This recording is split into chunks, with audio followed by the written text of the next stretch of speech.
Hello and welcome to In the Lab. Today we are doing sound in a vacuum. So we've got Mr. Walker and our special guest, Miss Martin. Hello. So, I have brought Miss Martin in because she knows very little about science. And that's not being nasty.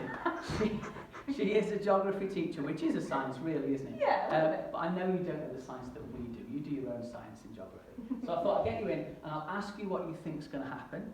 I'll ask you some questions about this, and just like you at home, Miss Martin may not know the answer. Maybe you do, maybe she does. We'll find out together. So we're going to do sound in a vacuum, and this is called a bell jar, mainly because it's a jar with the bell in it. Great, that, isn't it? This is a vacuum pump, and it pumps air out of something, and it creates a vacuum. Not a vacuum cleaner. A vacuum is where you've got an absence of everything. So if we do that, if I ring the bell and I create a vacuum, what's going to happen? Well, it's like space, isn't it? Because like a space is a vacuum. Exactly. So you shouldn't be able to hear it, but I don't really know why. Aha, right, so you know that in space no one can hear you scream, as they say. Like if you're like floating about the... If you're floating about, you would be dead. and you shout. But if you weren't in your dead, spacesuit and you shout, then no one will be able to hear you because it's a vacuum. do you know what? If you're in your spacesuit, they'd hear you if they were in the spacesuit because there's air there. But if you were shouting, if you were able to get out into space and you were to shout before you died, nobody would hear you. Nobody would hear you. And that's because you're right. There's no particles for the sound to bounce against.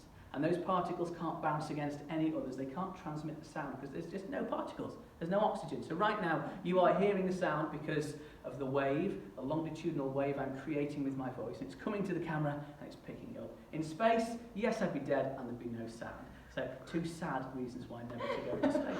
No sound, no Mr. Walker. I didn't know that about the particles. That is how it works.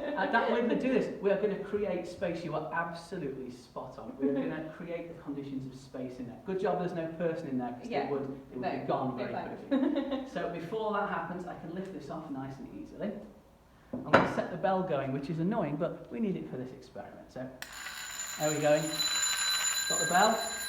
That's a horrible noise. It's a horrible noise. It's terrible. We'll get rid of that as soon as we can. Now, it's quieter, not because I've made a vacuum, just because I've deadened the sound going through glass. But let's see if we can get it even quieter by getting rid of all of the air, and then there'll be nothing for the sound to transmit through, just like space. So I'm going to see what we can do. We've got another bad noise. I don't know if you can hear. If you come a little bit closer. Definitely a little bit quieter than it was. It's getting much quieter now. Much quieter. Almost gone.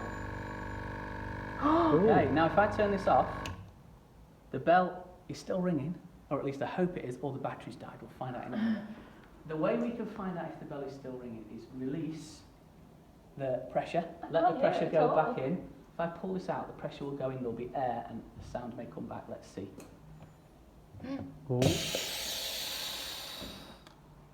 The battery has died. And we're going to do... It has the died. battery just died. So we might try that again. Well, we discovered that the battery hadn't died, it had just fallen out of the slot. So I've turned it upside down, now it's not going to fall out, and you're going to see it again. Science in action, real science. Okay. Still going? Yeah. You can hear it. I'm going to push this back in, this tube, just to make sure. Whoa, there we go. Okay. The vacuum pump is on. It is sucking out all the particles. Can you hear? It's a little bit quieter than it was. We may not get absolute silence just because the sound can transmit through the solid underneath, and we are hearing it all the way through the solid. So even though there's no air to hear through, we can hear it through there.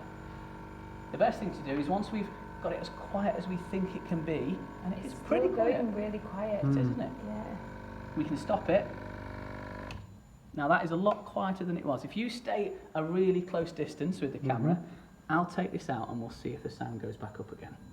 Here we go.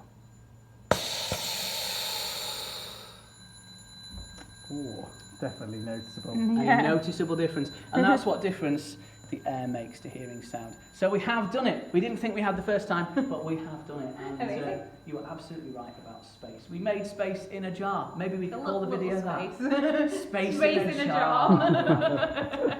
Well, join us next time because we're going to look at another experiment you can do with a bell jar. Bye for now.